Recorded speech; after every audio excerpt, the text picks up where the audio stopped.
الحبايب مساء الخير. زي ناس كتير ما عجبهمش حلقة رامز جلال مع أحمد العوضي ولا حتى أحمد فهمي. المقدمة كان فيها إهانات كتير وكلام يعني ما ينفعش يتقال من زميل لزميل يعني. هل الفنان بيكون عارف المقدمة ديّة ومتّفق عليها والّا لأ؟ هاقول لكم، وهاقول كلمتين للأستاذ رامز جلال. للأمانة الشديدة جدًا ما بيكونش الضيف عارف المقدمة ولا متّفق عليها. لان المقدمه ديت ما بتتصورش اساسا في حضور الضيف، يا اما بتتصور بعد ما الحلقه بتاعته يتصور وهو يمشي يروح بيته، او ممكن تتصور تاني يوم او بعدها بيومين ثلاثه. فعشان كده الضيف بيتفاجئ اساسا بالكلام اللي بيتقال عليه زي الجمهور يوم ما الحلقه بتتعرض. دي حاجه. الحاجه الثانيه، الكلام اللي بيتقال ده والافيهات حتى اللي بتتقال قبل المقدمه برضه هو ما بيكونش سامعها ولا عارفها، بدليل ان في ناس كتير جدا من النجوم دول بيتنفس فيهم المقلب. هو ما بيتضايقش من المقلب وما بيكونش قلقان اكتر من قلقه من المقدمه اللي هتتقال عليه. حتى في ناس كتير قوي اتصور فيها المقلب وبعد ما تصور يعني كانت معترضه على فكره عرض الحلقه، مش عشان المقلب مهين، لا، عشان اللي هيتقال في هو قلقان من اللي رامز هيقوله والافيهات اللي هيقولها على شكله وعلى لبسه ومش عارف ايه والى اخره يعني. وخاصه المقدمات بيكون فيها حاجات شخصيه مثلا زي اللي اتقال لاحمد العوضي، انا مش عارف ايه واتجوز ايه وما اعرفش ايه وكان بيعمل ايه طيب هل احمد العوضي اتضايق؟ قطعا اتضايق. مفيش حد هيتقال عليه الكلام ده وهيبقى مبسوط. الناس اتضايقت والناس حتى استفزت، ويمكن ناس كتير جدا علقت على ده على السوشيال ميديا، ناس متخصصين حتى صحفيين واعلاميين والى اخره، وناس عاديه قالت لا طبعا يعني احنا زعلنا لاحمد العوضي. طيب ليه احمد العوضي ما طلعش واعترض؟ لان خلاص اللي حصل حصل، هو خلاص صور البرنامج والحلقه اتعرضت. ده حتى ممكن هو لو اعترض وكتب كلمتين عنده على السوشيال ميديا ان لا انا زعلان ورامز ما اعرفش ايه والكلام ده كله، الناس هتيجي تقول لك انت ايه اللي وداك؟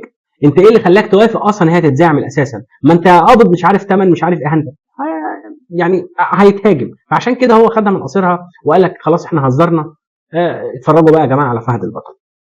انا بس يعني سؤالي لرامز، ويعني هو مش يعني اسئله ومش عارف، المهم هقولها. يا استاذ رامز، انت بيتابعك ناس كتير جدا، ملايين الاشخاص في الوطن العربي، من في بينهم اطفال والى اخره يعني، وبيحبوك، وانت هدفك من البرنامج ده انك انت تضحك الناس، صح كده؟ الافكار في الفتره الاخيره وخاصه مثلا السنه دي هي مش فكره مقلب. يعني ايه في المقلب؟ انك انت تجيب فنان تربطه في سرير وتكهربه وتخوفه بعقارب وترش عليه ميه وترش عليه معرفش ايه. ايه المقلب في كده؟ انت كان في افكار كانت لطيفه جدا كنت بتقدمها من ايام مثلا رامز قلب الاسد ورامز ثعلب الصحراء ورامز عنق امون وحتى رامز قرش البحر ورامز واكل الجو، كانت لطيفه. انت فعلا كنت بتعرض الضيف بتاعك لمقلب، تمام. الا ان بعض ال الافكار في بعض السنين والمواسم ما كانتش يعني مقلب اكتر منها انك انت بتجيب الضيف يعني توجه ليه بعض الاهانات. يعني مش عارف، ما لهاش يعني، انا حبيت حتى اجمل الجمله مش عارفها، ما هي يعني اهانات وتهذيب، يعني قله قيمه. دي حاجه. الحاجه الثانيه، طيب الفكره كده ايه لازمتها انك انت تقول في المقدمه كلام ممكن يضايقه او يزعله، وفي النهايه هو زميلك وفي منهم ناس كتير قوي صحابك، وانت عارف ان حتى انت لو قلت مقدمه لطيفه صدقني مش هتنتقص من قيمه البرنامج، بالعكس ده الناس هتيجي تقول ده رامز بيحترم ضيوفه مثلا. الحاجه الاهم من كده يا جماعه، رامز في الحقيقه مش كده. يعني رامز مش شخص سليط اللسان بالمناسبه، مش شخص سافل خالص، بالعكس ده هو شخص خلوق جدا ومؤدب جدا وراجل يعني في مقابلته لطيفه، وهو حتى بيحب ان هو يثني على الناس وعلى شغلهم والى اخره يعني، والله وبيدي الناس قدرهم في الحقيقه. الا انا اللي ما اعرفش بقى لما بيطلع في البرنامج ويقف قدام الكاميرا بيتحول ليه، ما اعرفش. انا عايز اقول لك يا رامز، يعني على مدار التاريخ في البرامج اللي اتقدمت في مقالب، وهنخلينا هنقول في مصر يعني، ايام استاذ فؤاد المهندس واسماعيل يسري وابراهيم نصر مع حفظ الالقاب وعزب شو وحتى اديني عقلك، الناس ما طلعتش وقالت ده البرامج بتاعت المقالب ديت بتهين الناس اللي هم الضيوف او الضحايا خالص خالص. ارجوك راجع نفسك. انا بقول لك في اطفال كتير بتحبك، انا بنتي بتحبك جدا، انا من الناس اللي بتتفرج عليك كل سنه، انت بقيت عاده.